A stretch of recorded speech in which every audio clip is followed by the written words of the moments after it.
Os irmãos e irmãs sabem que eu escrevo diariamente um bom dia. Bom dia, amigo, chegando daqui a poucos dias a 4.000 bom dia, amigo. E às vezes eu recebo retornos. Um dia, muitos anos, eu escrevi um sobre os fortes e os fracos. Mais ou menos assim. E aí, um irmão de nossa igreja, já falecido, psiquiatra, Edson Lanes, só fez a seguinte pergunta: o que você quer chamar de fortes?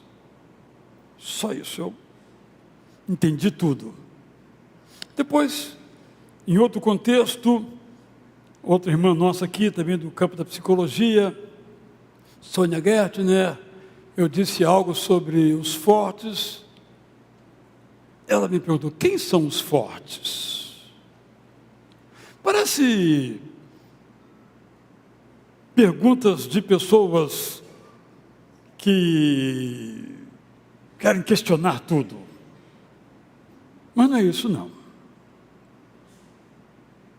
São perguntas essenciais, porque em todas as épocas, os fortes são elogiados, incensados, colocados no topo.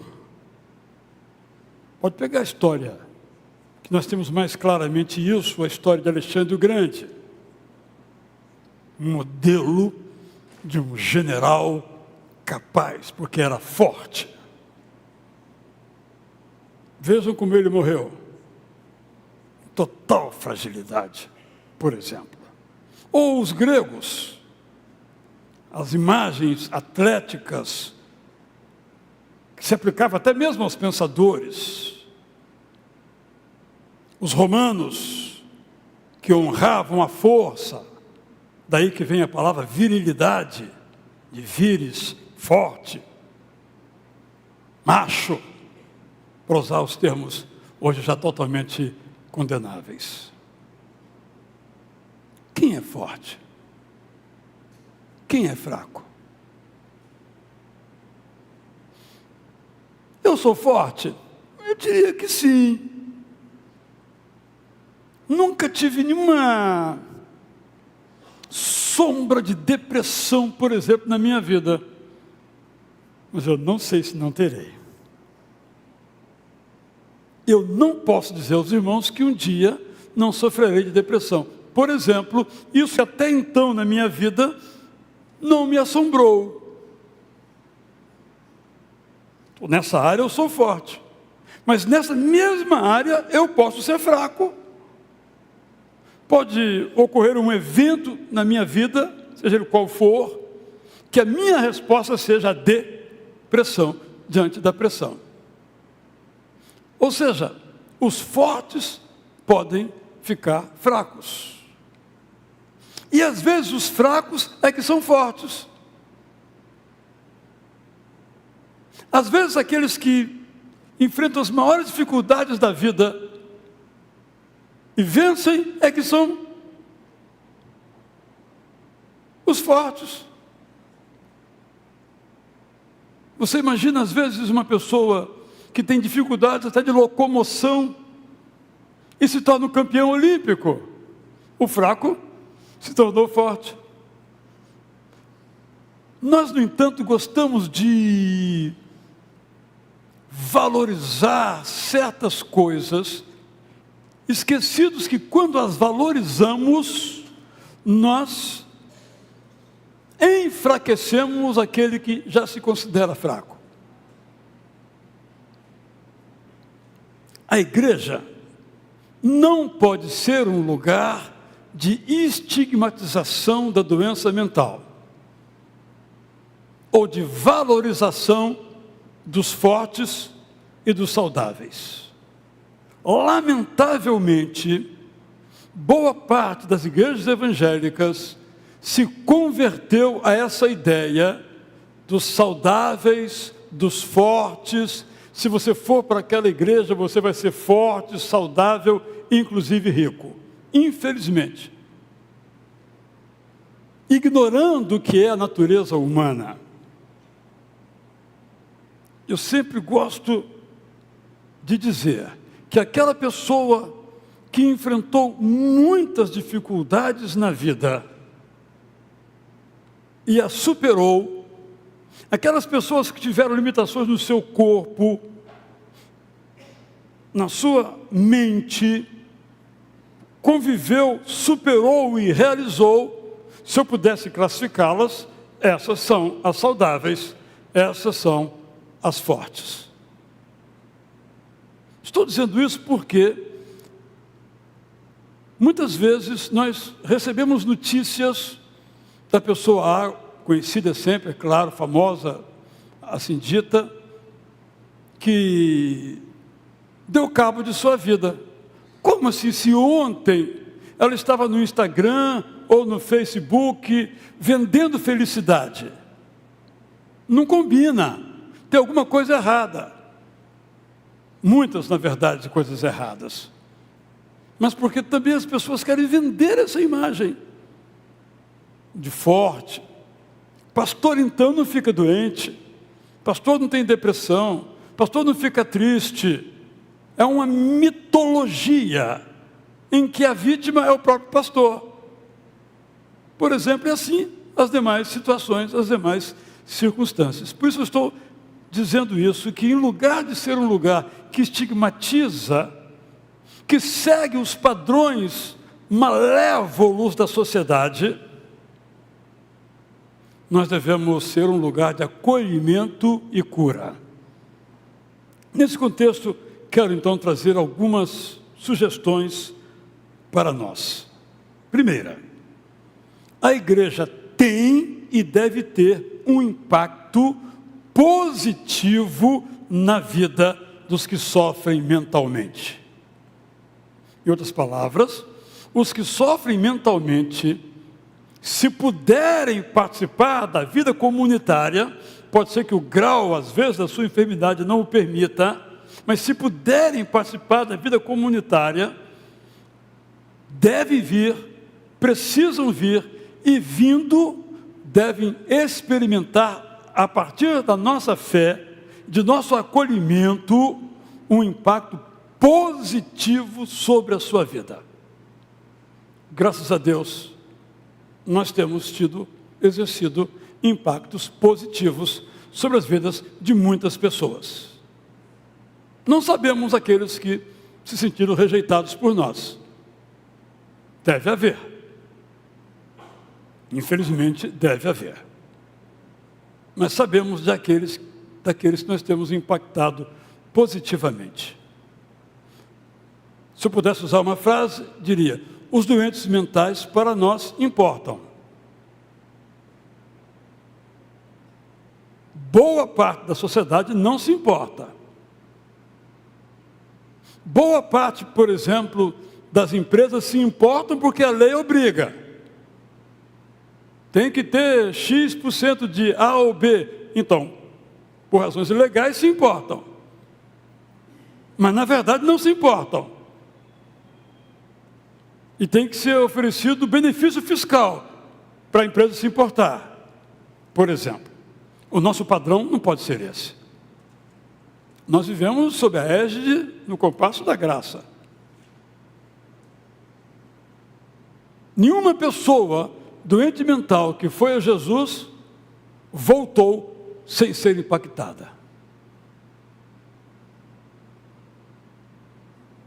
E a coisa que Jesus mais fez foi curar endemoniados, que era a maneira à época da compreensão tanto de possessão demoníaca mesma, quanto de doenças mentais, por não haver outras maneiras de entender e classificar aquilo. Nos próprios relatos você observa que algumas são possessões demoníacas mesmo, mas outras são doenças mentais, colocadas todas na mesma classificação por razões do conhecimento científico de então. E nenhum desses, seja por possessão ou seja por doença mental, nenhum desses voltou sem ser impactado por Jesus. Então, todo aquele que vem a mim, todo aquele que vem a você, todo aquele que vem a nós, pode, deve e tem que ser positivamente impactado. não negativamente recebido. Segundo, a igreja, nesse sentido, impacta positivamente os doentes mentais, quando ela estimula a todos os seus membros a meditação. No mundo secular, meditação tomou um sentido que é um pouco distinto da meditação na perspectiva cristã. Mas há pontos de encontro e desencontro. O ponto de encontro é que meditar é parar o que está sendo feito, deixar aquele estilo da pressa, da agitação e dar uma relaxada, uma acalmada. Isso é comum. Na meditação transcendental, que é esse o nome que se usa, recentemente outras nomenclaturas têm surgido, o foco do indivíduo é ele mesmo. Na meditação cristã, o foco é o Deus eterno, é pensar em Deus, se parecer com Deus, ouvir o que Deus tem para dizer. Isso é meditação, oração, estudo da Bíblia e reflexão. Quando a igreja estimula que as pessoas parem um pouco, e não é fácil, vocês se lembram que antigamente era comum plano de leitura da Bíblia em um ano, e muita gente conseguia ler a Bíblia toda em um ano. Quando nós começamos esse programa aqui há 24 anos ou 25 anos, nós começamos com 1 ano e meio. Depois passamos para 2 anos, porque ninguém tem tempo. Simplificando os fatos. Quem de nós, na prática, separa 10 minutinhos para meditar por dia? Fica esse desafio para você aí. Porque senão você vai repetir o que as pessoas dizem e fazer o que todo mundo diz, como se fossem ovelhas indo para o matadouro. Sua chance é dizer, espera aí, é isso mesmo que eu quero para a minha vida? É isso mesmo que a palavra de Deus me recomenda para fazer?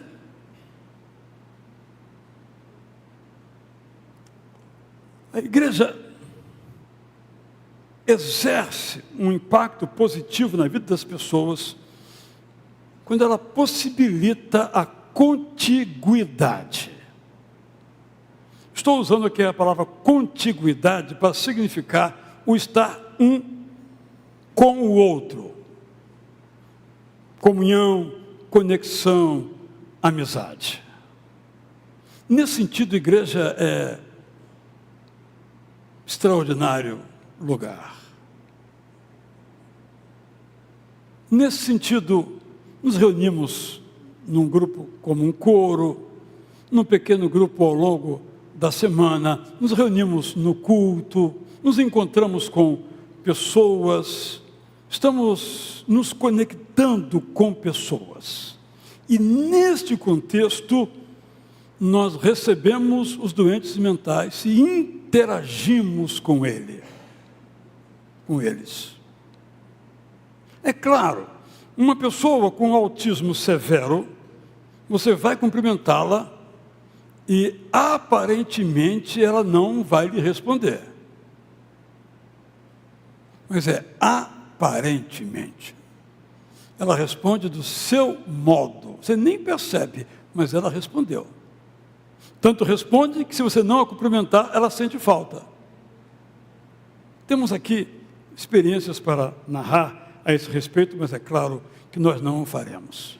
Essa contiguidade acontece nos nossos cultos, nas atividades em que as pessoas, inclusive as doentes mentais, são valorizadas. E passam a ver que há um sentido para a sua vida. Se eu pudesse dizer, do ponto de vista da perspectiva humana, para que serve uma igreja, é para mostrar às pessoas que a sua vida vale a pena. Não é para ganhar dinheiro, não é para ter resposta às suas orações, isso não é o melhor da igreja. O melhor da igreja é: a minha vida tem sentido, porque Jesus Cristo morreu no meu lugar, e agora Ele me manda ir por todo mundo pregar o Evangelho e fazer boas ações. Então a minha vida vale a pena. Isso se aplica a todas as pessoas. Terceiro lugar, nossa igreja tem um impacto positivo quando ela oferece às pessoas uma possibilidade de entenderem o que é o sofrimento.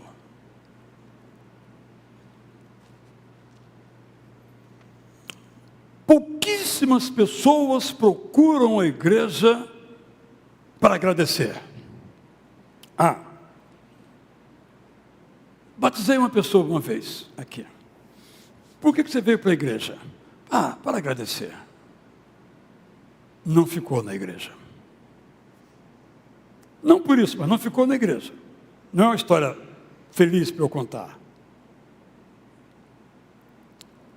A maioria de nós vem para a igreja, além desse aspecto da contiguidade, do estar junto, da comunhão, da conexão, para ter uma resposta ao seu sofrimento. O famoso porquê eu. Recentemente o jogador Neymar se contundiu mais uma vez. E esse mais uma vez aqui não é depreciativo, é apenas narrativo. E a pergunta que ele fez é: por quê?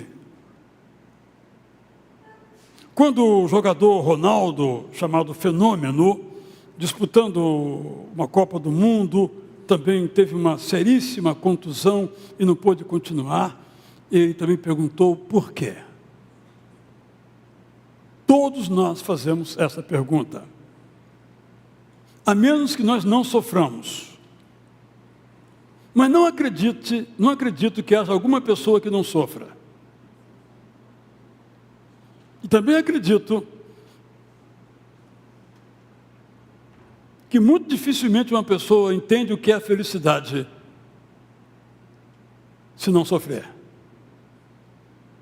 O ideal é que nós aprendêssemos a viver lendo a palavra de Deus. Mas só nos lembramos do que a palavra de Deus diz quando passamos pela experiência do sofrimento, de qualquer tipo.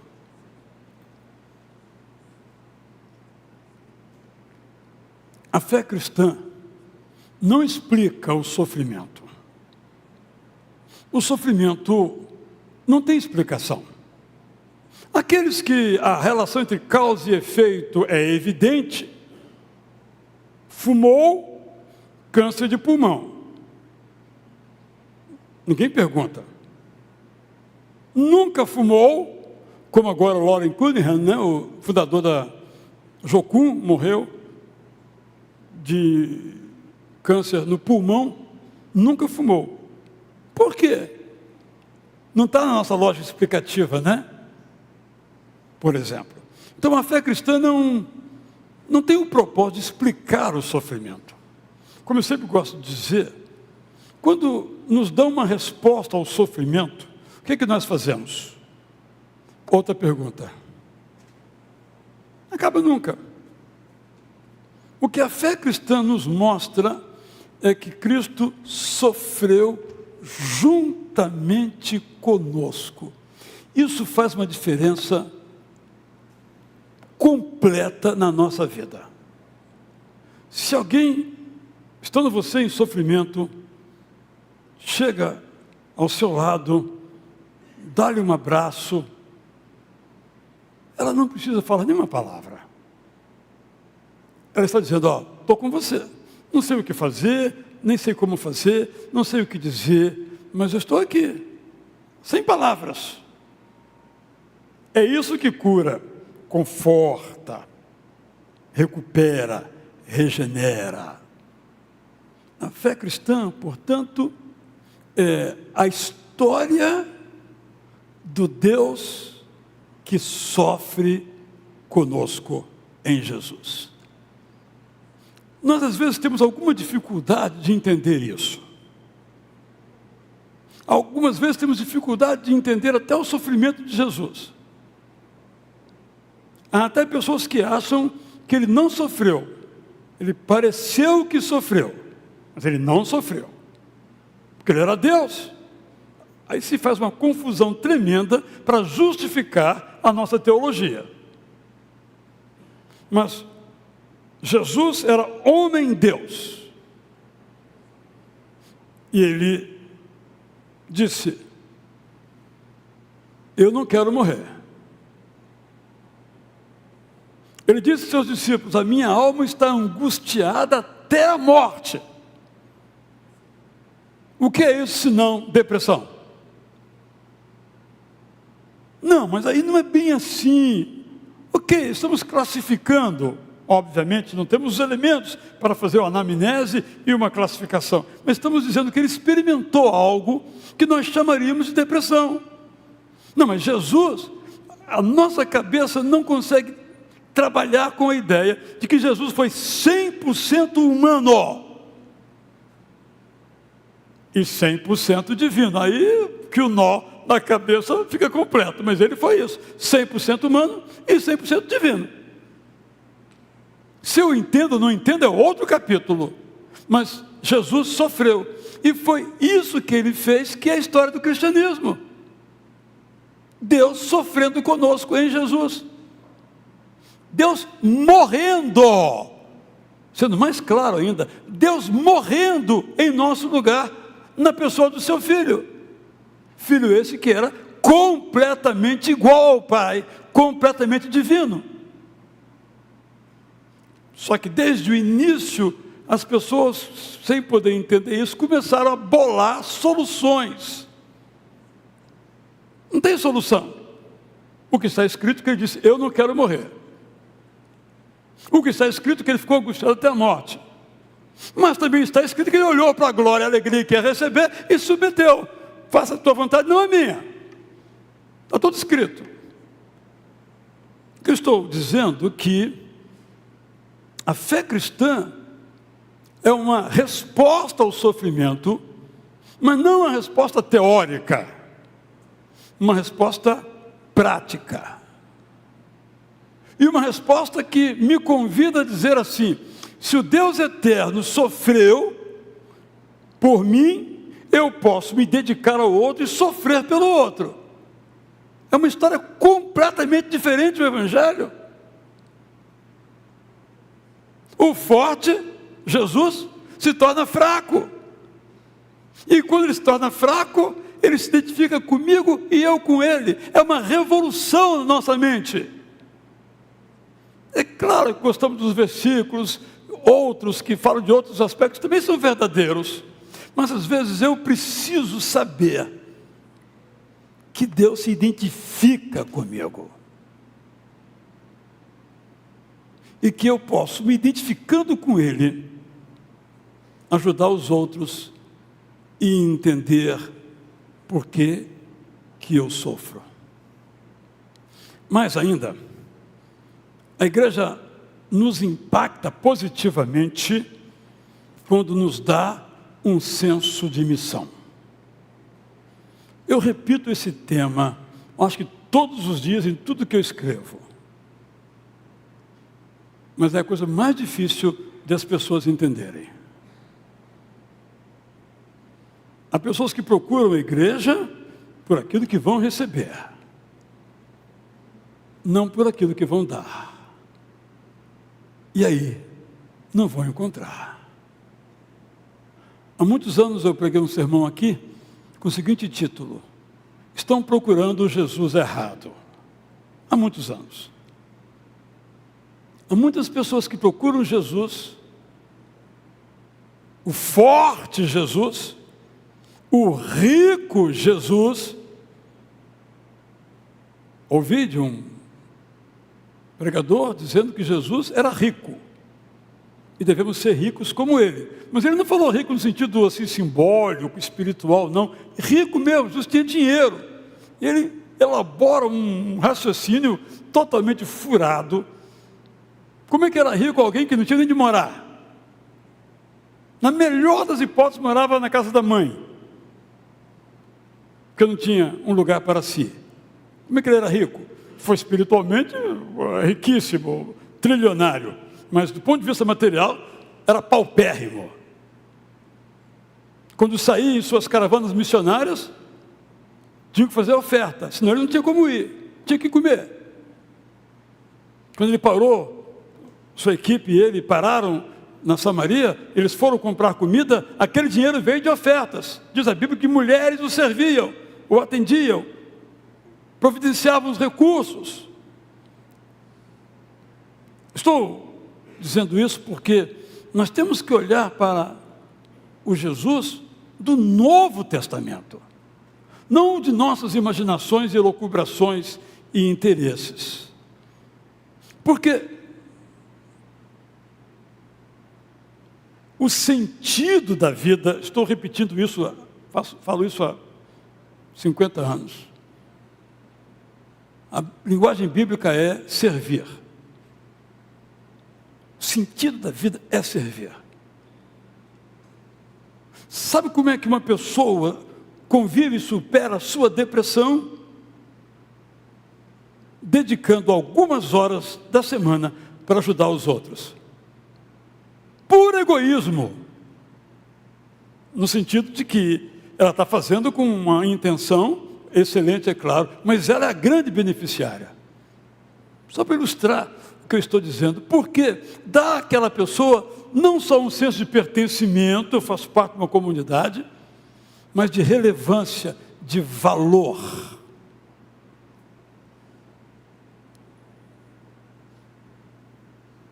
Acho que posso dizer o que eu vou dizer.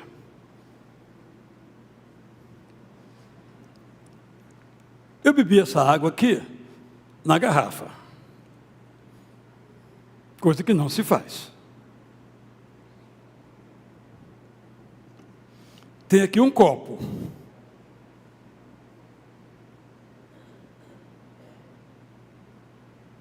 O Henrique está doente.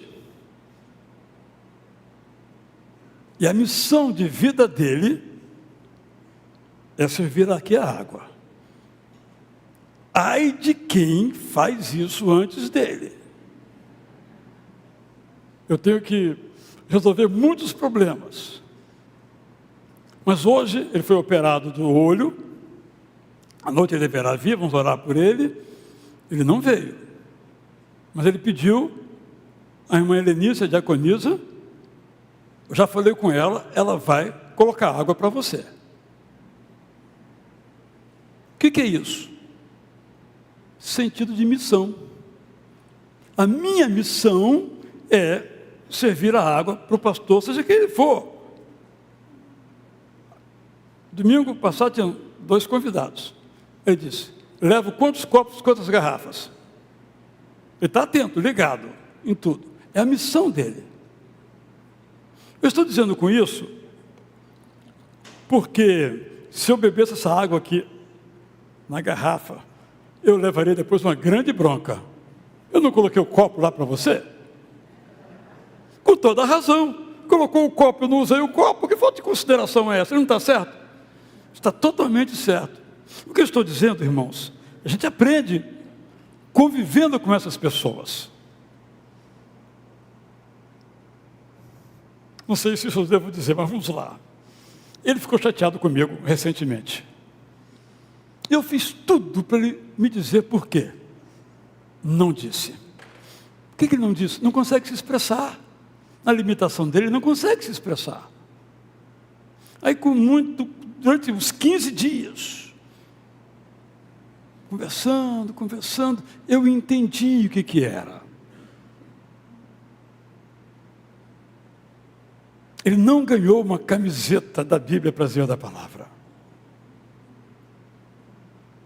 Resolvemos, providenciamos, ele está feliz da vida.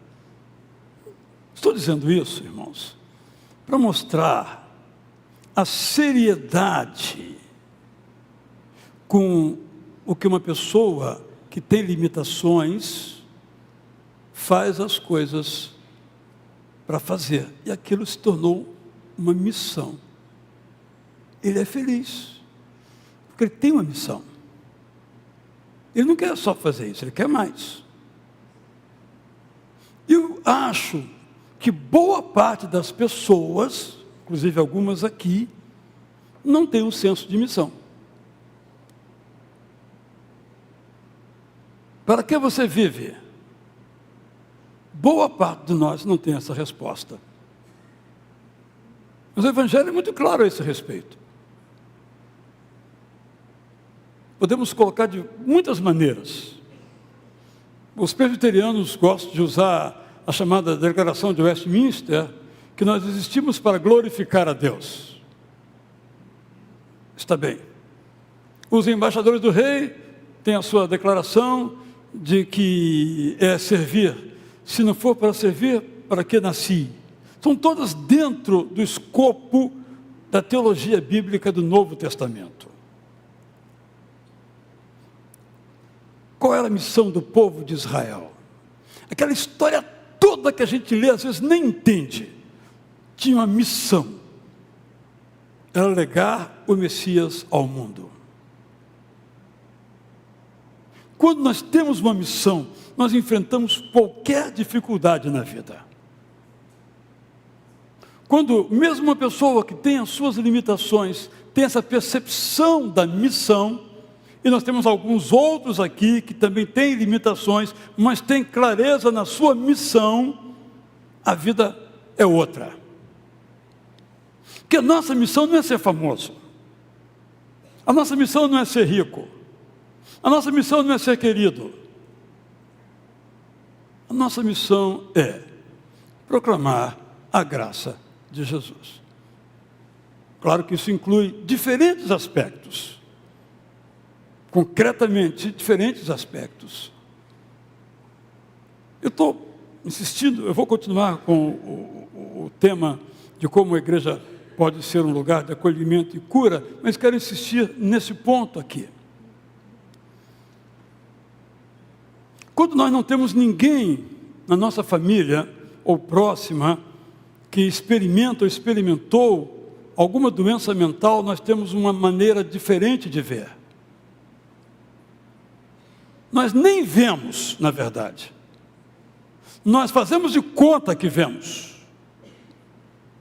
Quando ela se aproxima, a doença mental chega lá em casa, a gente começa a olhar com outro modo.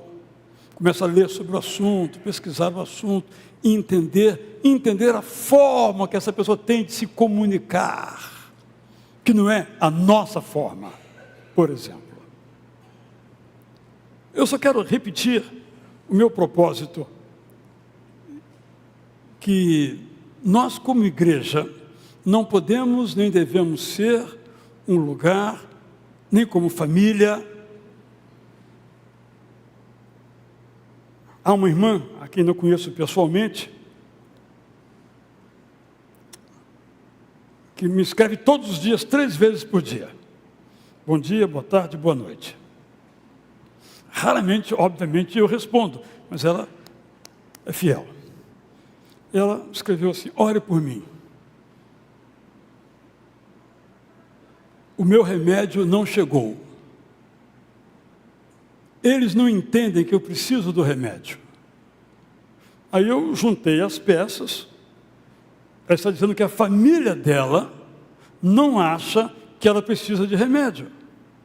E quando ela não toma o remédio, a depressão toma conta dela. Eu preciso do remédio. Aí ela disse depois: o remédio chegou e eu estou melhor. Obrigado por suas orações.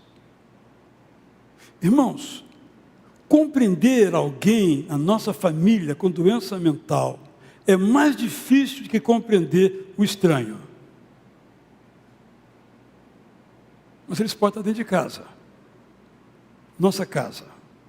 E nós fomos colocados por Deus para cuidar dessas pessoas, sabendo também que elas têm muito para nos dar. E eu termino como terminei, com essa história do culto da manhã. Espero a sua paciência para prosseguirmos proximamente. Há muitos anos, durante uma Copa do Mundo, não sei de que ano, caminhando aqui pela rua Conde Bonfim, em direção à Praça São Espenha, eu vi um rapazinho sossobrando uma bandeira do Brasil. Copa, bandeira do Brasil. Olhei um pouco mais e vi que uma senhora o acompanhava.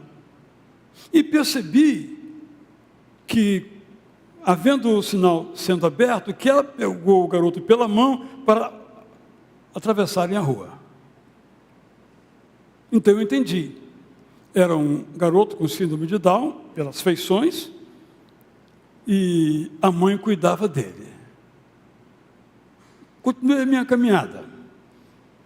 E me perguntei, quem cuida de quem? Então, aquela mãe é um anjo na vida daquele garoto. Mas aquele garoto é um anjo na vida da sua mãe.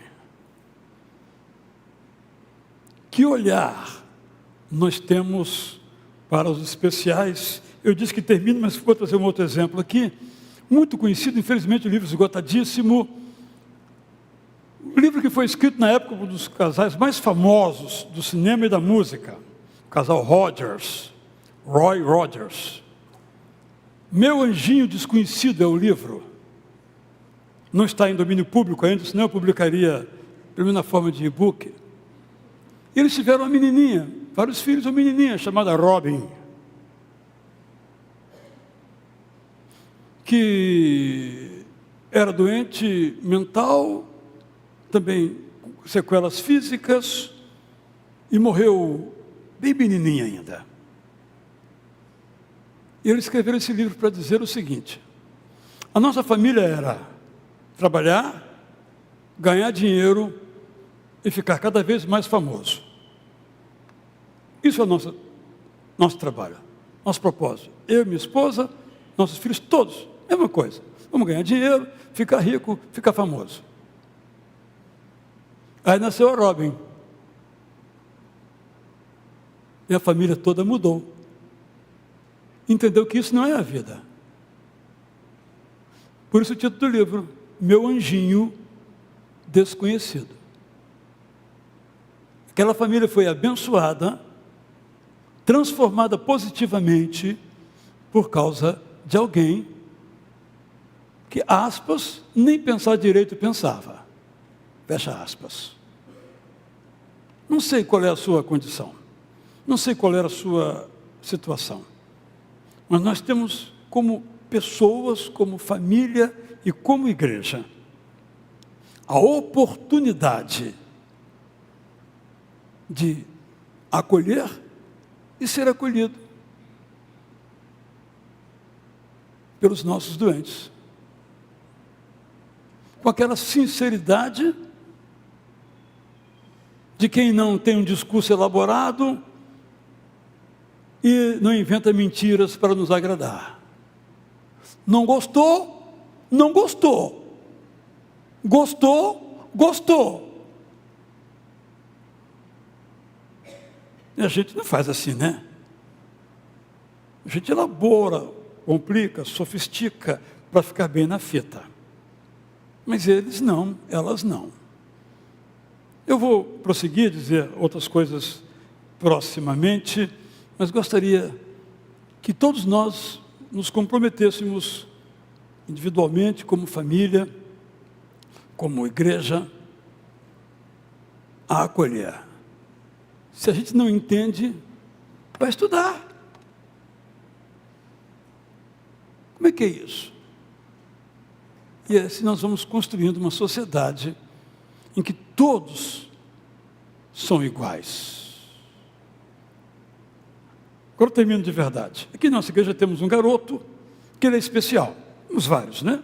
Especial. Eu devia até dizer os nomes porque ele disse isso publicamente, mas não vou dizer. E aí quando o primeiro filho nasceu, hoje é um líder aqui da nossa juventude, ele se ajoelhou e agradeceu que o meu filho é perfeito. Aí veio o segundo filho com uma dificuldade. Aí ele se ajoelhou e orou. E pediu perdão por aquela oração que ele fez. Porque aquele filho, aspas, perfeito era um dom de Deus. E esse agora, aspas, imperfeito é o quê? Esse foi o raciocínio que ele desenvolveu. Uma sabedoria que ele teve que desenvolver. E hoje ele e a esposa cuidam desse menino, que hoje não está aqui, mas está sempre por aqui, e é um garoto extraordinário, dulcíssimo, participa de tudo, embora tenha algumas limitações cognitivas. Mas é um ser humano que Deus ama os fortes, entre aspas, os fracos, entre aspas. Deus nos ama quando nós produzimos para o reino de Deus. Deus nos ama quando nós não produzimos para o reino de Deus. Porque Deus não é da performance, é da compaixão e do coração. Vamos cantar então essa música que eu gosto muitíssimo, me recorda coisas muito boas. Nos fala que às vezes na vida o temporal pode rugir. Quem puder ficar, às 13 horas teremos um culto de gratidão a Deus pela vida da nossa irmã Lena Soares, e às 15 o sepultamento é o que está planejado. O segredo do viver é em Cristo confiar. Não sou eu que não vou falhar, é Ele que não vai falhar. Então, quando a dor ou a aflição perturbar o seu coração, confie em Jesus. Vamos ficar em pé e vamos cantar.